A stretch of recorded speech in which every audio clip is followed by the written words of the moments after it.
Vial Sharmila ने media से बात करते हुए टीडीपी एमपी की जानिब से ड्रग इस्तेमाल करने पर शदीद तनकीद की और टीडीपी एमपी को नाअहल करार देने की मांग की। आइए देखते हैं उन्होंने मजीद क्या कहा। ఏలూరు ఎంపీ పేరేంటి? పుట్టా మహేష్ అట. పుట్టా మహేష్ అనేవాడు కూడా ఆ పార్టీలో డ్రగ్స్ తీసుకుంటున్నాడట.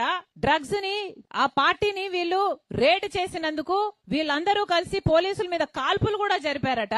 అయినా సరే పోలీసులు వీళ్ళందరినీ అరెస్ట్ చేసి డ్రగ్ టెస్ట్ చేపిస్తే ఈ పుట్టా మహేష్ అనే ఏలూరు ఎంపీ కొకేన్ పాజిటివ్ గా టెస్ట్ అయిందట. అంటే ఈయన డ్రగ్స్ తీసుకున్నట్టుగా పాజిటివ్ రిజల్ట్ వచ్చింది.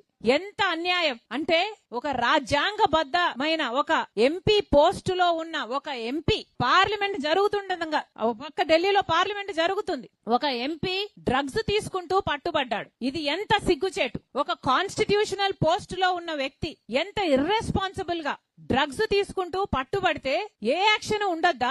సమాజానికి ఏం మెసేజ్ పంపిస్తున్నాం? మన బిడ్డలకి డ్రగ్స్ తీసుకోండి అని ఇంకా ఎంకరేజ్ చేసినట్టు కాదా? ఏ యాక్షన్ లేకపోతే అసలు ఏలూరు ప్రజలు ఓట్లేసి గెలిపించారే ఆ ఎంపీని, మరి వాళ్ళకి ఏం సమాధానం చెప్తాడు? ఆయన ముఖం ఎక్కడ పెట్టుకుంటాడు? ఆలోచన చేసుకోవాల్సిన అవసరం ఉంది. ఈ ఎంపీని వెంటనే ఎంపీ పదవి నుంచి డిస్క్వాలిఫై చేయాలని కాంగ్రెస్ పార్టీ గట్టిగా డిమాండ్ చేస్తుంది.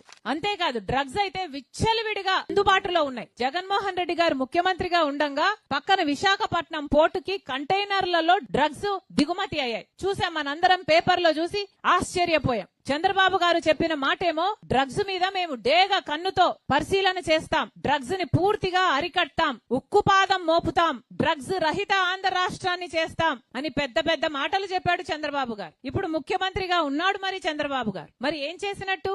ఆయన సొంత ఎంపీఏ డ్రగ్స్ తీసుకొని పట్టుబడితే మరి చంద్రబాబు గారు ఏం యాక్షన్ తీసుకుంటారో చూద్దాం. చంద్రబాబు గారు ఈ మనిషిని సస్పెండ్ చేయడమే కాదు, ఎంపీగా తీసేయడమే కాదు, అసలు పార్టీ సభ్యత్వం కూడా రద్దు చేయాలని కాంగ్రెస్ పార్టీ డిమాండ్ చేస్తుంది. చంద్రబాబు గారిలో ఏ మాత్రం చిత్తశుద్ధి ఉన్నా ప్రజలకు ఒక ఎగ్జాంపుల్ సెట్ చేయాలి, లీడర్లకు ఒక ఎగ్జాంపుల్ సెట్ చేయాలి, యువతకు ఒక ఎగ్జాంపుల్ సెట్ చేయాలి అని ఏ మాత్రం చిత్తశుద్ధి ఉన్నా చంద్రబాబు గారు ఈ మనిషి చేత రాజీనామా చేయించాలి, ఆ పార్టీ నుంచి తీసేయాలని కాంగ్రెస్ పార్టీ డిమాండ్ చేస్తుంది.